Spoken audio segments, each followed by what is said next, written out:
Bueno, vamos entrando. Vamos a ver acá si comparto la... Ya dejo entrar al resto.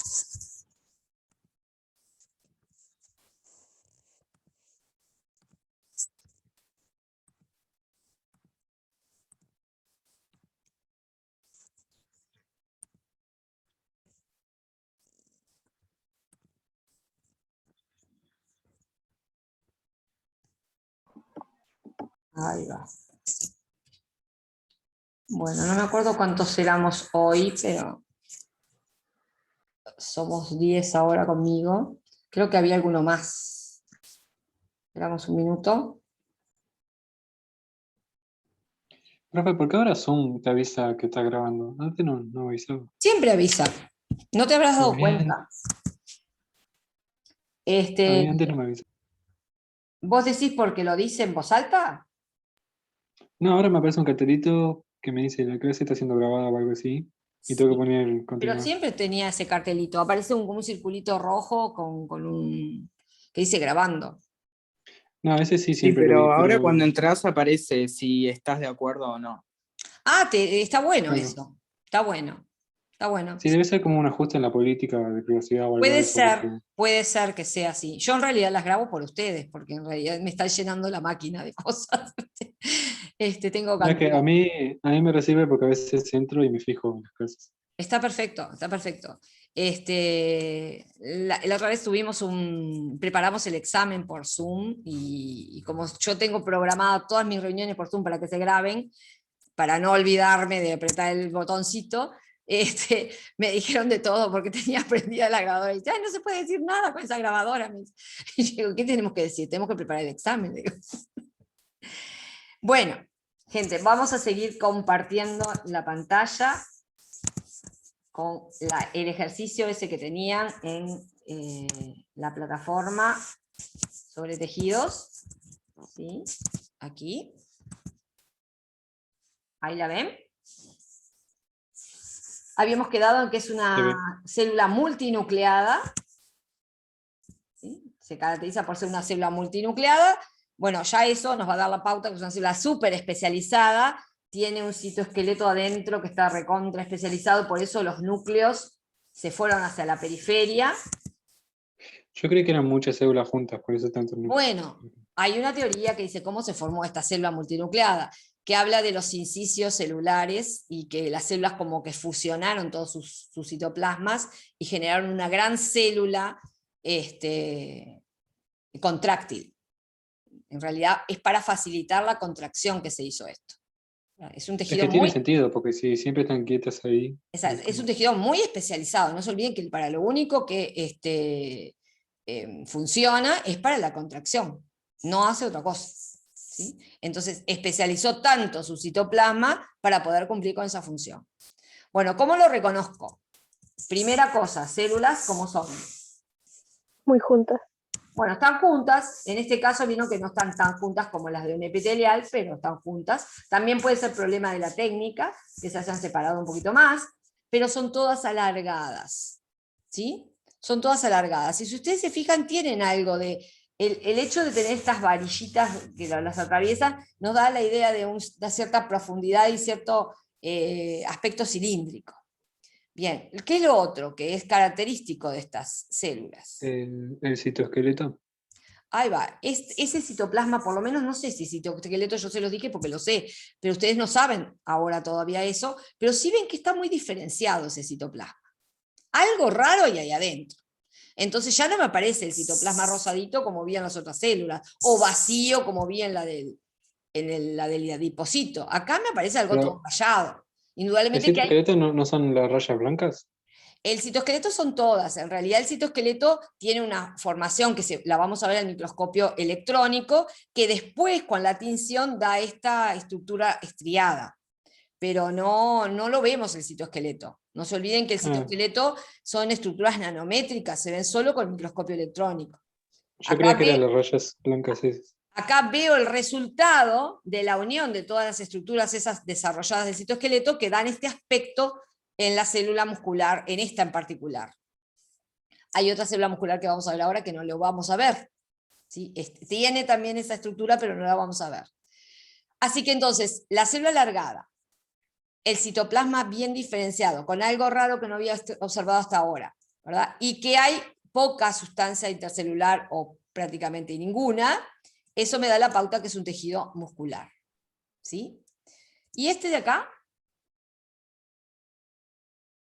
acá veo el mismo tejido cortado de dos maneras. Debajo en forma longitudinal y aquí arriba en forma transversal. Y separando a los dos paquetes de este tejido, veo un tejido de qué tipo.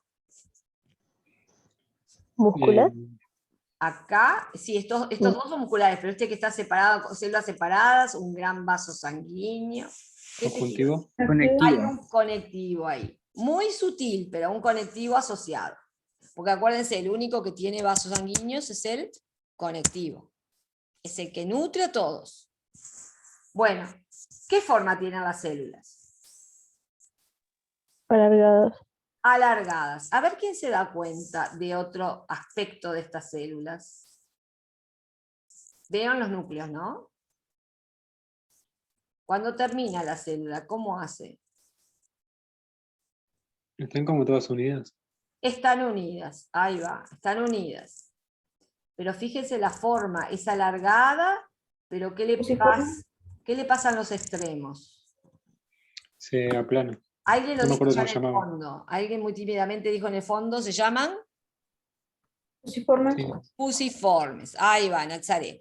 Fusiformes porque son alargadas, pero en el extremo se afinan. No perfectas, vieron que algunas son más afinadas, otras son menos afinadas, pero tienen un extremo más delgado que el centro donde se encuentra el núcleo.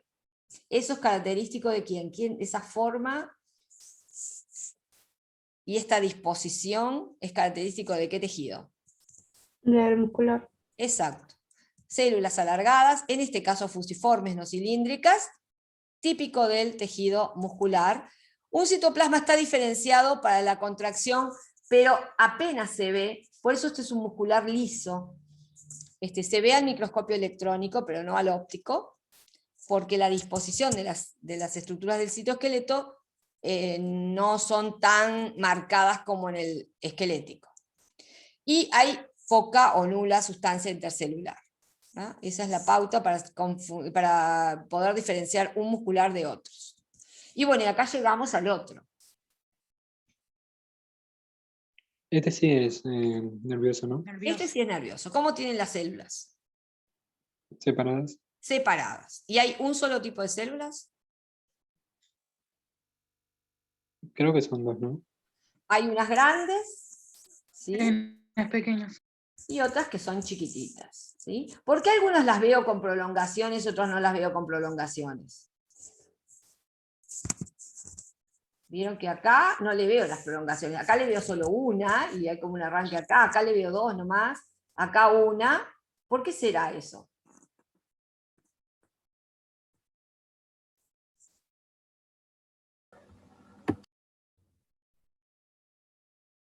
Por las conexiones que hacen. No, en realidad es porque esto es un corte de un órgano. Al ser un corte de un órgano, no se sabe por dónde pasó. Porque no se olviden que las células son tridimensionales, entonces si esa célula tenía prolongaciones para todos lados y pasó de chanfle, no me va a aparecer nada de prolongaciones en esa célula. Sin embargo, a esta la cortaron agarrando 2 o 3 prolongaciones. A esta solamente una prolongación. Le hicieron un corte como el RAS. Entonces, por eso las formas celulares dependen del corte. Pero sí distingo dos tipos celulares, unos más grandes y otros más pequeños. Los grandes que tienen prolongaciones, esta que la veo bastante entera, me permiten ver que hay prolongaciones que salen desde su citoplasma, y eso me da la pauta que esto es una Neurona. neurona. Exactamente. Después más adelante vamos a ver otros tips para descubrir qué son las neuronas. ¿Por qué no digo que es una célula, no son células del tejido conjuntivo? Porque están separadas. Podría perfectamente decirlo. ¿Qué es lo que no están observando? La forma de las células. La forma forma podríamos, pudiese acordar que había formas con forma estrelladita, con prolongaciones. Si no sabés mucho, podés decir que es un tejido nervioso, como confundieron el conjuntivo laxo. Pero ¿por qué acá yo puedo decir este es nervioso y no es conjuntivo? Porque no tiene vasos. Bueno, no veo cortes de vasos, muy bien, pero hay otra cosa que no tiene, que en el otro abundaba. Las No sé fibras. si... Las fibras, muy bien, Noelia, las fibras. Acá, ¿ven fibras? ¿Ven aquellas rayas que había en el tejido conjuntivo? No se ven. No hay nada No. de eso. Justamente, este tejido no tiene en su matriz extracelular fibras.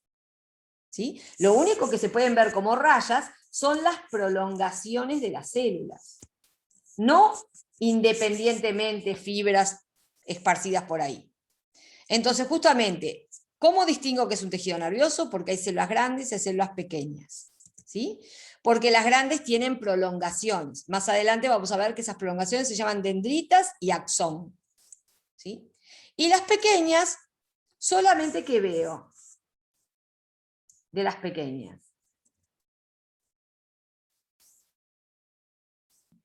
¿Qué parte veo de las pequeñas nada más? ¿El núcleo? Solamente los núcleos. ¿Sí? Debe haber muchos núcleos de distintos tipos, porque hay varios tipos de glía, pero solamente los núcleos son más pequeñas, y solo con tinciones especializadas yo puedo llegar a ver cómo son las células gliales. ¿Ah? En la técnica de hematocilina diosina, que es la que más se usa, no se va a ver nada de eso.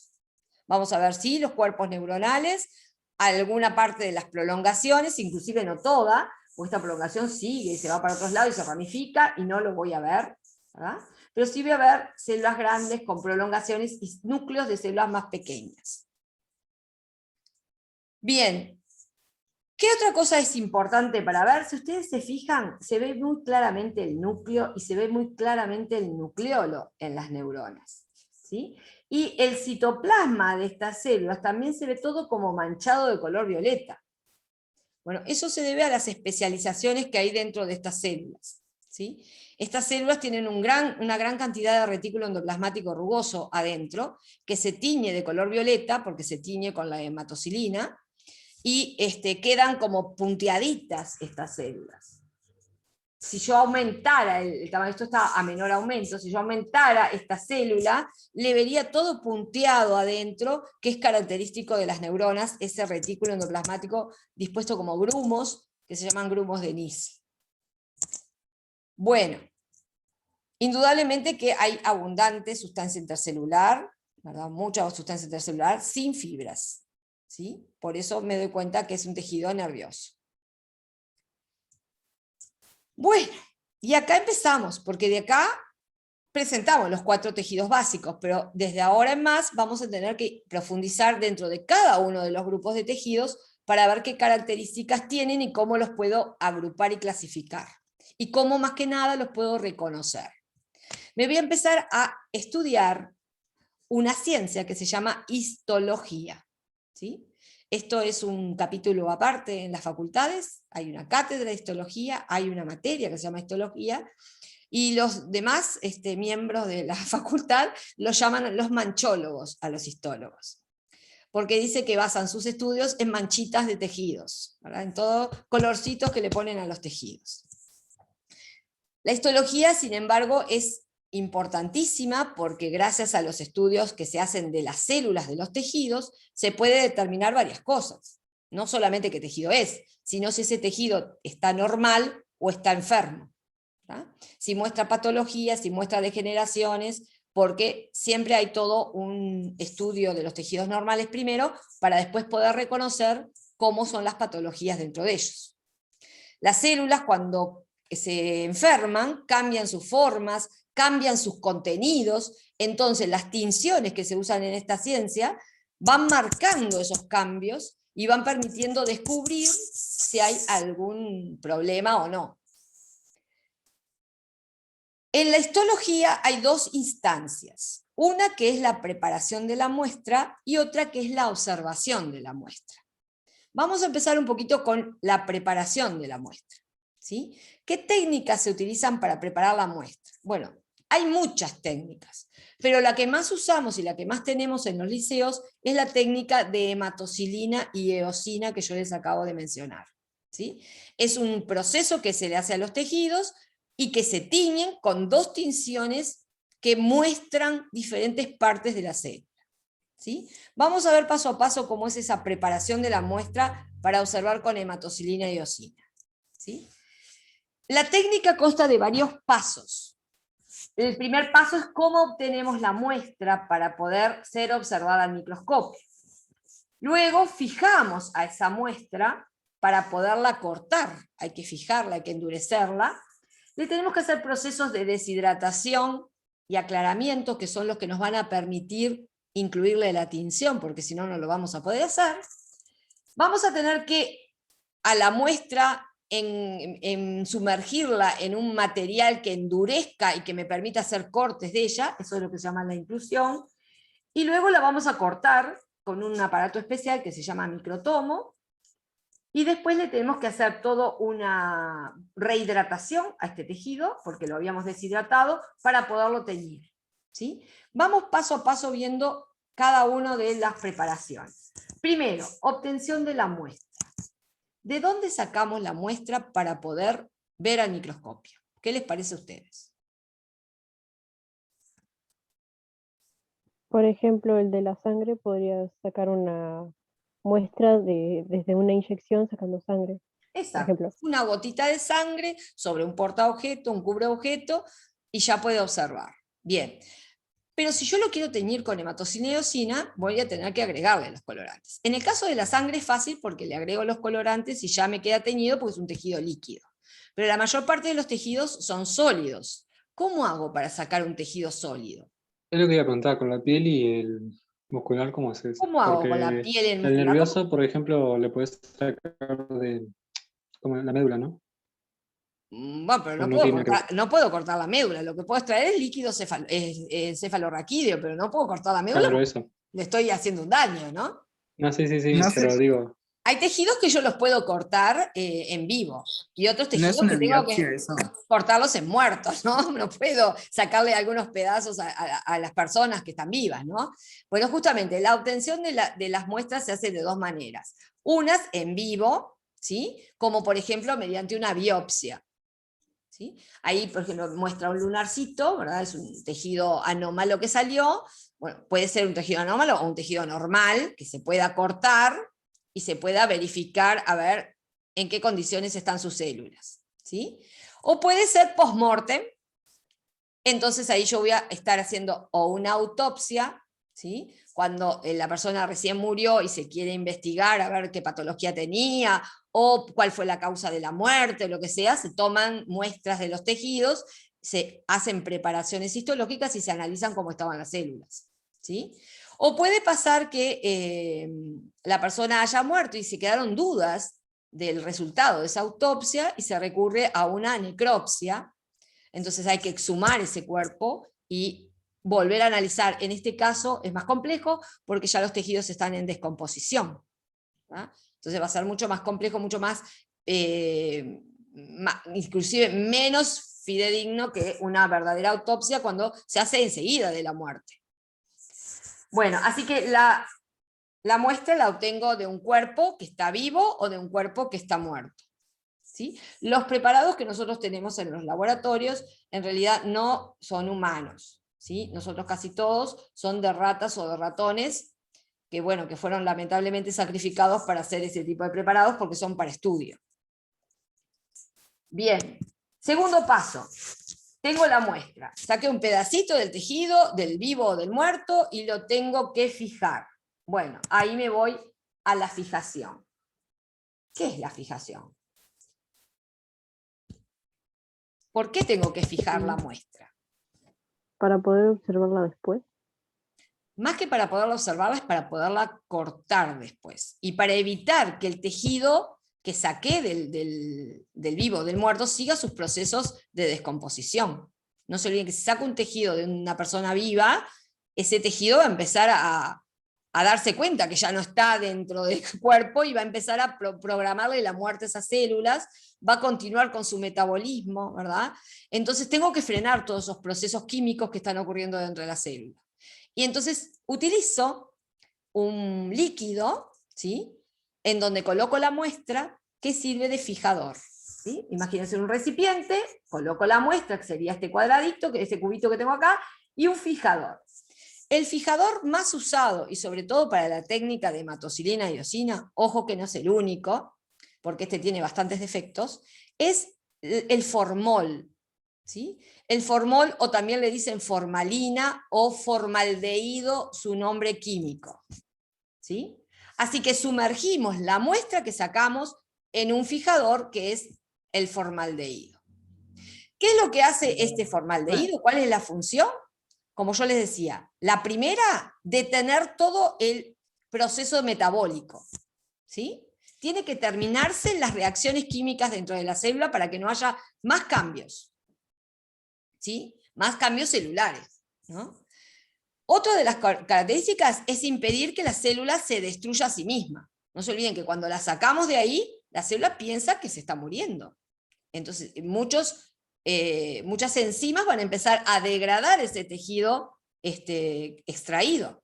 Entonces, nosotros no queremos que se degrade el tejido, queremos que se conserve. Entonces, el formol estaría impidiendo que continúe lo que se llama autólisis. ¿Sí? Y lo otro que hace el formol es matar cualquier microorganismo patógeno que pueda venir con la muestra. ¿Sí? Para eso se fija la muestra. ¿Sí? Pero, Para profe, una terminar. pregunta. Sí. ¿Lo siguen utilizando? Porque al principio de clase dijiste que estaban cambiando porque habían descubierto que era cancerígeno. Exacto. Nosotros tuvimos que cambiar la forma de conservar los animales en el laboratorio, pero en los laboratorios, estos que se trabajan con normas de seguridad, se sigue utilizando. Es cancerígeno, sí, se sigue utilizando. Es uno de los mejores fijadores que se han descubierto. Bueno, una vez que tengo fija la muestra, ¿verdad? Esa muestra va a cambiar. Si era una muestra blanda, me va a quedar dura. Es como meter cualquier animalito que tenemos en formol en el laboratorio, era blandito, lo metimos ahí, quedaron duros, tiesos, ¿verdad? Bien, esta fijación no solamente provoca cambios a nivel del aspecto de la muestra, sino que también va a hacer cambios químicos. Porque el formol, o el formaldehído, es un solvente que va a arrastrar con él a muchas sales minerales que tiene las células, va a arrastrar también a muchos iones, como el sodio, el potasio, las sales como el cloruro de sodio, pero también va a arrastrar a otras sustancias químicas que son solubles en este solvente, como los glúcidos, los carbohidratos. ¿Sí? Entonces esto tiene una ventaja y tiene una desventaja. Por un lado, te la deja fija la muestra, pero otro lado te cambia un poco la muestra, porque todo lo que era carbohidratos no lo vamos a tener. En uno de los ejercicios que ustedes tuvieron cuando vieron las partes de la célula, yo les puse una célula para que analizaran que era la célula caliciforme. ¿Ustedes se acuerdan de esa célula? Tenían que ver qué organelo tenía muy desarrollado en base a lo que mostraba la fotografía. Y esa célula yo les pedí que buscaran dónde estaba ubicada. Sí, ¿no era el retículo endoplasmático rugoso? En realidad tiene retículo endoplasmático, pero lo que tiene más desarrollado es el aparato de Golgi. ¿Sí? Tiene un aparato de Golgi hiperdesarrollado y produce una cantidad de vesículas llenas de una sustancia que se llama mucílago o Ah, es mucílago. verdad, las pelotitas esas redondas. Esa redonda que libera moco a la superficie de esa célula. Es unas células que tenemos en el epitelio del aparato respiratorio y en el epitelio del aparato digestivo, también ahí en otros lados, en el párpado y en otros lugares. Sí, ayuda a la defensa. Y son lubricantes, esa mucina es lubricante y sirve como barrera defensiva porque ahí quedan pegoteadas las bacterias y quedan pegoteadas varias partículas de polvo y otras cosas más. Pero ¿qué pasa cuando vamos a mirar un tejido que tiene estos carbohidratos? Bueno, nos va a desaparecer. Y por eso muchas veces cuando observamos una célula caliciforme con la técnica de hematocilina y eosina, nos va a parecer como una célula vacía. ¿Vieron como observábamos hoy a las del adiposo? Bueno, en este caso las del adiposo tenían un lípido. Estas tienen un glúcido, un mucopolisacárido, y esta parte del proceso de hacer el preparado le quita ese mucopolisacárido.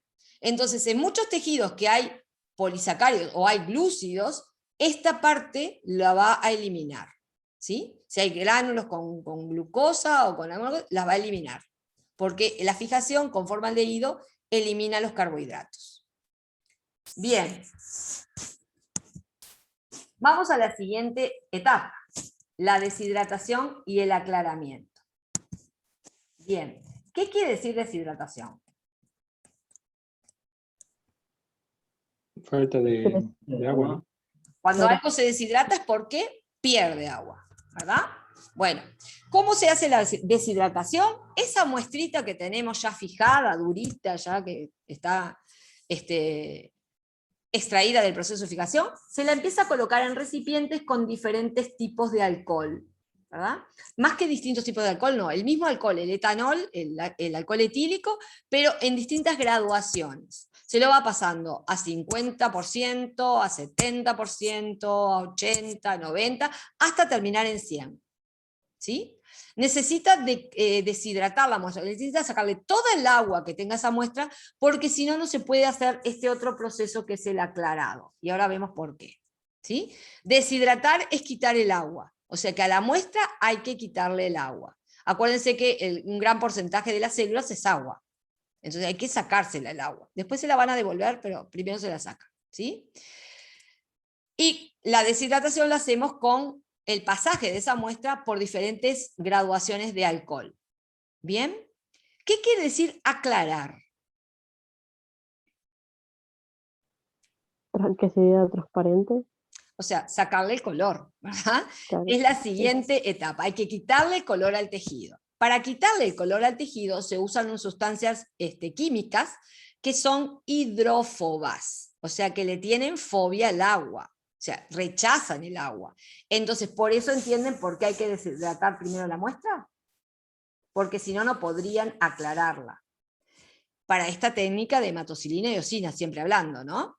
Entonces, se usan unas sustancias que generalmente acá dice silol, puede ser el sileno, que es la sustancia química del cual deriva el silol, y el tolueno, que también es otra sustancia química para aclarar, que son hidrófobas. Entonces, para poder actuar, no puede haber ni una molécula de agua. Por eso es que la muestra tiene que estar totalmente deshidratada. ¿Sí? Pero tienen una contra. Estos reactivos aclaradores barren con los lípidos. Estos son los responsables que en el tejido adiposo aparezca esa parte blanca dentro, vacía, porque disolvió los lípidos. ¿Sí? Entonces, en un corte de tejido adiposo con hematocilina y eosina, con esta técnica que estamos haciendo, los lípidos no nos van a aparecer, nos van a aparecer el espacio que ocupaban dentro de la célula en blanco. Va a estar solamente el lugar que ocupaban, pero no va a estar el lípido. Sí, Manuel. Sí, dos cosas. Que estábamos en hora y que un compañero, Marcel López, está enfermo y por eso no puede entrar. Bueno, ¿Marcel está con coronavirus? No, no sé si está a la espera del resultado, Se pero sí está hizo el enfermo. hisopado. ¿Se hizo el hisopado? Sí, y no sé cuándo lo reciben. Bueno, bárbaro, le voy a mandar un mensajito entonces. Bueno, chicos, la continuamos entonces el martes, ¿sí? Y pasaríamos el foro para el miércoles. ¿Bien? Así que les doy un día más para que lean la lectura esa y estudien.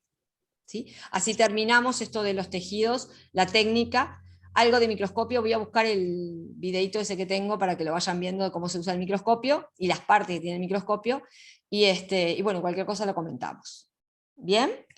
Bien, profe, muchas gracias. No, gracias a Nos ustedes. vemos. Bueno, nos vemos. Hasta luego. Chao, profe, gracias. Nos Chao. vemos. Nos vemos.